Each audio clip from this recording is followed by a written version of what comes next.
Hi everybody, I'm Jack and this is Raw Tropical Living. Thanks for joining me today. I'm feeling absolutely incredible today. I've been able to get sun the last 2 days and I've actually had to drag myself out of it. I'm not used to that. Normally the clouds end my vitamin D sessions, but last 2 days, well, yesterday it was sunny all day. Now as I'm making this video about 1 o'clock in the afternoon, the clouds are rolling in, but still was plenty of time to charge the batteries this morning. I'm starting to get excited. I'm getting that feeling back about getting re-energized once I get back down here and the season's changed. I'm actually have the opportunity again to plug in and get this every single day, because I most certainly feel the difference. I definitely felt the difference back the first 3 or 4 months of the year when I was like I say, 5 or 6 days of the week I was getting my vitamin D. But anyhow, if you look at the title of this, it's kind of a little bit random. It's not necessarily like there's a huge connection between them, but there is a connection between the various components you see to the title there.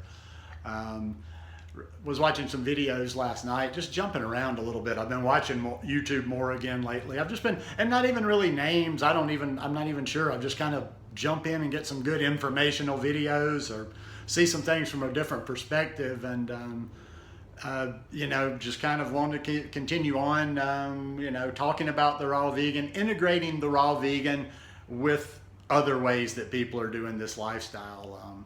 Because like I say, I kind of walk a fine line with my channel. Not necessarily walking a fine line, but it's just like nobody else is quite doing that. People are more defined out there. They're either raw vegan, or they are staunchly cooked vegan, or they're a certain denomination of cooked vegan. And here I am, just like I say, I just want to cover the basics, get to as many people as possible, and to hopefully save some lives, to be quite honest with you. Because, as I said, and I just kind of am on a theme of these days repeating over and over. For me personally, I do believe in the raw. I just always have to state that almost every video just to make that clear. I feel my best when I'm eating the raw. I feel my best when I'm eating the raw when I'm in circumstances where I'm able to get everything I need to eat. One thing I want to talk, by talking about different aspects of a plant-based lifestyle is, like I said in another video, people are always beating themselves up, and I guess I'm not trying to discourage people from being raw vegan. I'm not trying to discourage people from being fully raw vegan. What I'm trying to do is keep people from beating themselves up so much if they're not fully raw vegan. And I want people to be able to see the value of this plant-based lifestyle, whether you're doing fully raw or not. And I think that's where the fully raw thing can be dangerous, when it's all about being fully raw. I mean, don't forget, I live in the tropics. I live where this lifestyle, we're designed to eat this lifestyle. Okay, people always talking about how this is the natural lifestyle of man. The tropics are the natural climate of man. Well, I live where it's natural to do this lifestyle. I mean, come on, you can look at me if you've picked up anything from me. I'm not no special being. I don't have special discipline or whatever, but I went raw in the tropics. I went high carb, raw vegan in the tropics. It's been flawless, and I think there's something to be said for why it's been so easy for me, because it's natural here.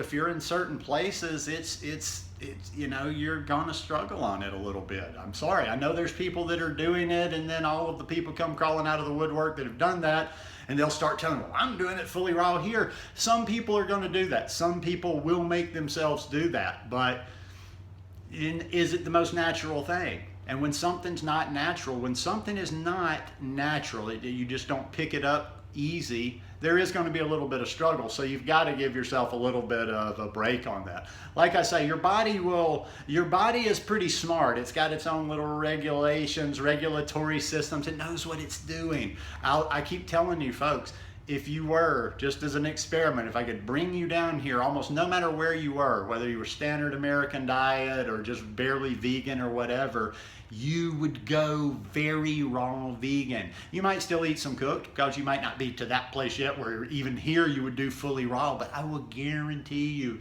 you would be a very, very, very high raw vegan. down here, just simply because of the climate. Now it's a little bit more temperate where I am. I take you to the beach, and I take you to the beach, and you're asking me about cooked food. I'm gonna get your damn head examined. For instance, what I'm getting at here is, okay, this is just my opinion, and this is just what I believe. But if you're talking about obesity, if you're talking about somebody that is 80, 100 pounds or more overweight, it's not, this weight loss thing isn't just about vanity. And sometimes they're treating it, even though they may not know it in their head, it may be, subconscious. They're doing it for the vanity aspect, and they're taking little shortcuts, and they're not taking the steps that one would take for wellness. They're taking the steps one would take for aesthetics, where they'll starve themselves or where they'll do this. And then their methods don't work, and they're yo-yoing, and they're not losing that weight. And that's taxing on the heart, that's taxing on the body. Whereas, maybe if they weren't just like trying to do more raw than they're ready for, they wouldn't spin out and go back the other way. Maybe if they were just simply doing plant-based, maybe if they were doing raw till 4, maybe if the raw wasn't the predominant theme in their life, maybe they would actually be healthier. The blue zones part of this, that's why I kind of wanted to talk about that. It's like, we're all about raw. And, a lot of the times there's not a whole lot of statistics and this and that on raw. We're to a large extent, I know there's a lot of information out there, but to a large extent, they're all folks, we're still making it up as we go. With plant-based lifestyles, there's a lot of data out there, and there's a lot of, proof that you can go to. The blue zones. These are people, and these people are not necessarily 100% vegan. Most of the blue zones, there's one, I was just trying to remember, one's in a Greek island, I can't think of it, there's like 5,000 Greek islands. One's in a certain area of Sardinia, which is an island off of Italy. One, coincidentally, is here in Costa Rica, it's in the Nicoya Peninsula. Another one was Okinawa, Japan. And another is the Seventh-day Adventist. Now, except for the Seventh-day Adventist, most of the people, I don't call them primitive, but they're very simple. And simple, I mean living on the land, kind of just a natural lifestyle. And most of these people, they have common characteristics. They're all mostly plant-based.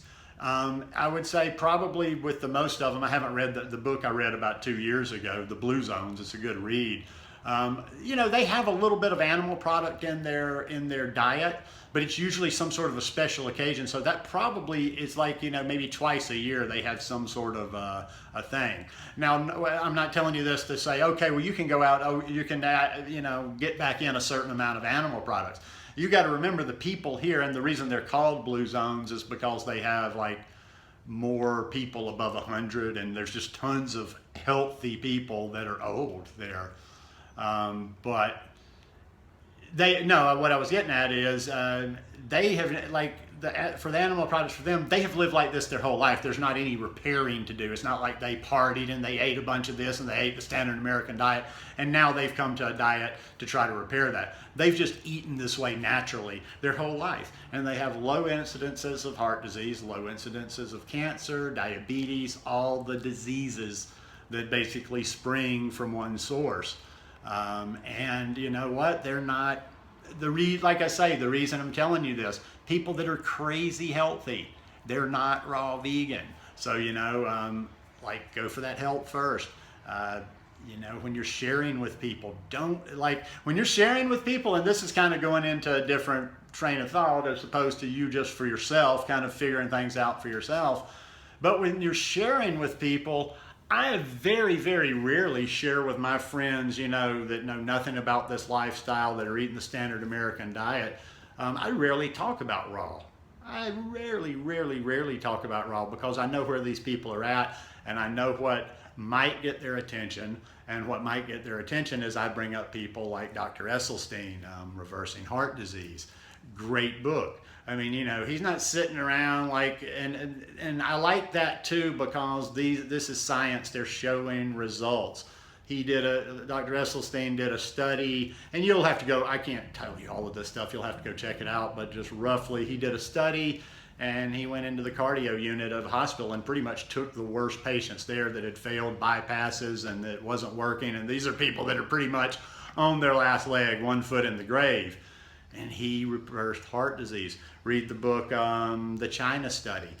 These basic things you start seeing, like, the plant-based lifestyle is the most important. Worry about, like I say, down the road. It's plant-based lifestyle first. Clean up that plant-based lifestyle and then get to wherever you want to go with raw. But the health benefits are just so much when you even go plant-based. I mean, sometimes I sit around even with myself and go, okay, and I just play devil's advocate and said, okay, what if I wasn't raw at all? Sometimes I want the raw people, the raw ones that are like always just like the starry-eyed and they have an answer for everything, to explain exactly what they're going to get beyond the people that are eating clean, plant-based. Because you see Dr. Esselstyn, his son, they've done I forget his son, Rip Esselstyn. You could probably find the video if you search around on YouTube. He's a fireman, and he did a program at his particular firehouse, and he got all these people eating the plant-based, and just the numbers that came down, the blood pressure, the cholesterol, the sugar if people had diabetes, and this is just off of a good plant-based lifestyle. So, like I say, shoot for a raw vegan lifestyle if you want to, but don't compromise what you're eating. Don't compromise yourself and do anything to get there. If that's tripping you up, and like I say, if you're having too much of slings, if you're trying to be too raw, you can't do it, and that flips you over into eating some really bad stuff, I'd rather see you just eating a clean version of cooked. And you're getting hella health benefits out of that. Your chances of heart disease just from eating that plant-based lifestyle have drastically reduced. Cancer drastically reduced.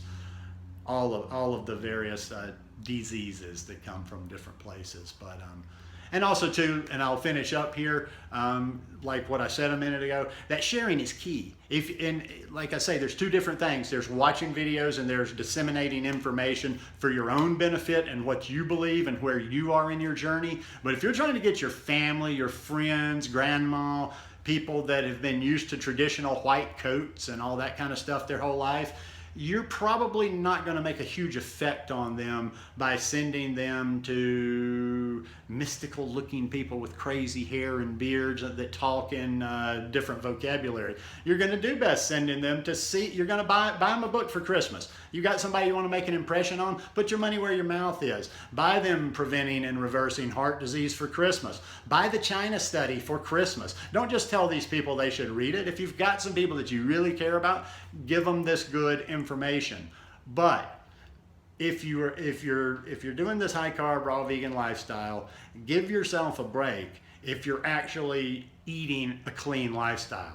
I'm not talking about give yourself a break and make excuses if you're eating a bunch of garbage, but if you're just not being fully raw and you're eating clean and you're eating vegan and you're eating plant-based, it's all good. It's all good. We're just trying, more than anything else, I would like to try and help and do my part in saving as many people as possible from these, life-threatening diseases. Saving more people as opposed to recruiting a little army of raw vegan soldiers is just, there's no contest between those two. Anyhow, just my 2 cents worth. Hope you guys like this one. If you like it, please give me a thumbs up. Hope you'll subscribe to the channel, and I hope you're having a wonderful week. Love you guys. Peace.